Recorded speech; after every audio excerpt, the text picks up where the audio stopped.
Pihak kecamatan, BPBD, polisi, dan TNI di Kecamatan Lais mendistribusikan bantuan sembako untuk warga yang terdampak banjir di Musi Banyuasin, Sumatera Selatan akibat meluapnya Sungai Batang Harileko.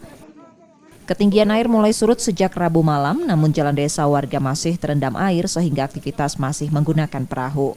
Di Kecamatan Lais, dampak meluapnya Sungai Batang Harileko ada 3 desa yang terdampak, selain Desa Petaling, 2 desa lainnya Desa Epil dan Teluk Kijing 1.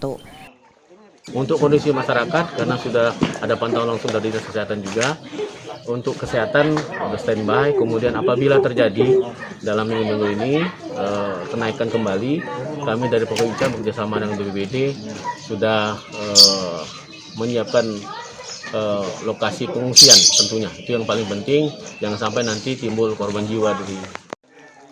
Pemerintah kecamatan dan kabupaten saat ini sudah mendirikan posko kesehatan dan tempat pengungsian jika air kembali naik. Namun saat ini warga yang rumahnya terendam banjir belum ada yang mengungsi karena rumah-rumah mereka mayoritas rumah panggung. Tim Liputan Kompas TV, Musi Banyuasin, Sumatera Selatan.